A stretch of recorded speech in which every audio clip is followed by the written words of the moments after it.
এশিয়ায় সর্বশক্তিশালী ৫ গোয়েন্দা সংস্থা। গোয়েন্দা সংস্থা অথবা ইন্টেলিজেন্স এজেন্সি একটি রাষ্ট্রের নীরব রক্ষা কবচ। তারা কাজ করে ছায়ার ভেতর থেকে, শত্রুর পরিকল্পনা আগে থেকেই জেনে ব্যবস্থা নেয়, সন্ত্রাসী কার্যকলাপ রুখে দেয় এবং দেশের নিরাপত্তাকে দৃঢ় করে। বিশ্বের বৃহত্তম মহাদেশ এশিয়ায় রয়েছে একাধিক শক্তিধর গোয়েন্দা সংস্থা, যারা শুধু দেশীয় নিরাপত্তা নয় বরং আঞ্চলিক এবং বৈশ্বিক রাজনীতিতেও প্রভাব বিস্তার করে থাকে। চলুন জেনে নেই এমনই ৫টি প্রভাবশালী এশীয় গোয়েন্দা সংস্থা সম্পর্কে। প্রথমে রয়েছে র অর্থাৎ research and analysis wing Bharat. ভারতের প্রধান গোয়েন্দা সংস্থা হল র, যেটি ১৯৬৮ সালে প্রতিষ্ঠিত হয়। এর লক্ষ্য ভারতের জাতীয় নিরাপত্তা রক্ষা, প্রতিবেশী দেশের রাজনৈতিক পরিস্থিতি পর্যবেক্ষণ এবং সন্ত্রাসবাদ রোধ। র সরাসরি ভারতের প্রধানমন্ত্রীর কার্যালয়ের অধীনে পরিচালিত হয়। র এর সবথেকে আলোচিত সাফল্য ছিল ১৯৭১ সালের বাংলাদেশে স্বাধীনতা যুদ্ধের সময়, যখন তারা মুক্তিবাহিনীকে সহায়তা করে পাকিস্তানি বাহিনীর বিরুদ্ধে বড় ভূমিকা রাখে। চীন এবং পাকিস্তানের ওপর নজরদারি, পরমাণু কর্মসূচির গোপন রক্ষা এবং আন্তর্জাতিক কূটনীতির পেছনে সক্রিয় ভূমিকায় র আজ এশিয়ার অন্যতম শক্তিশালী গোয়েন্দা সংস্থা হিসেবে বিবেচিত।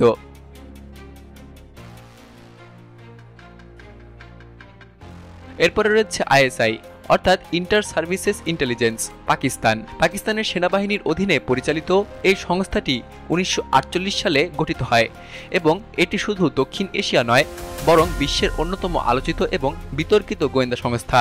আইএসআই মূলত ভারতের বিরুদ্ধে গোয়েন্দা তৎপরতা, আফগানিস্তানের রাজনৈতিক প্রভাব বিস্তার এবং বিভিন্ন ইসলামপন্থী গোষ্ঠীর সঙ্গে সম্পর্ক ব্যবস্থাপনায় সক্রিয়।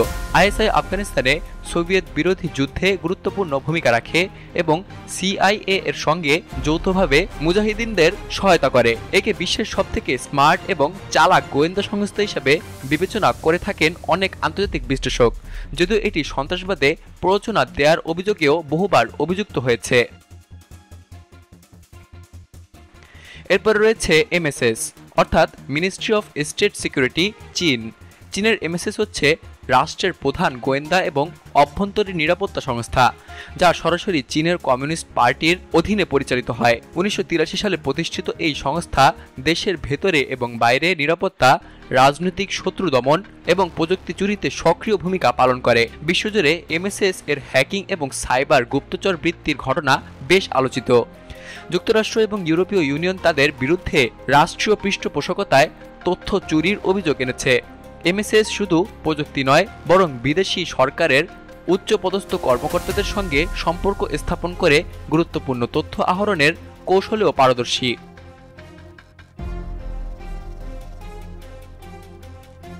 এরপরে রয়েছে আরজিবি উত্তর কোরিয়া। উত্তর কোরিয়ার প্রধান গোয়েন্দা সংস্থা হল আরজিবি, যা কিম জং উনের সরাসরি নিয়ন্ত্রণে পরিচালিত হয়। এটি দেশের সবথেকে গোপন এবং আক্রমণাত্মক সংস্থা, যা বিদেশি গোয়েন্দা তৎপরতা, সাইবার হামলা এবং গুপ্তচর বৃত্তির জন্য বেরুচিত অর্থাৎ কুখ্যাত।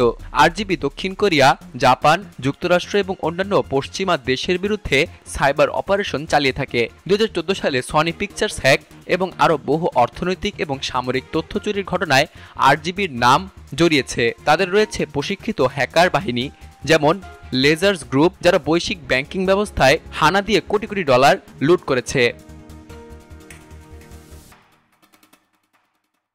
এরপরে রয়েছে এনডিএস অর্থাৎ national directorate of security Afghanistan.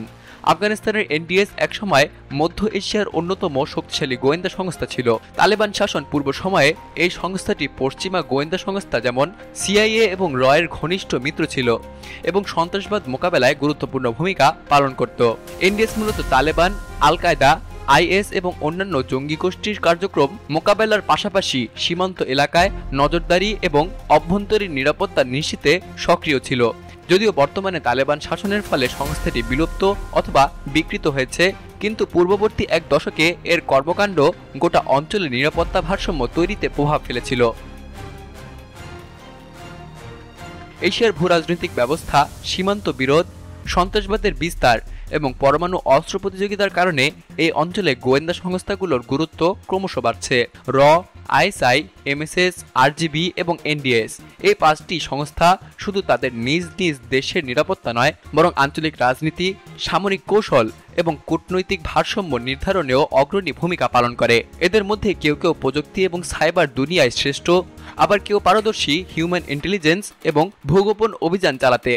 এই নীরব যুদ্ধে জয়ী হওয়ার জন্য যে শুধু অস্ত্র নয়, তথ্যই সবথেকে বড় শক্তি তা তারা প্রতিনিয়ত প্রমাণ করে চলেছে।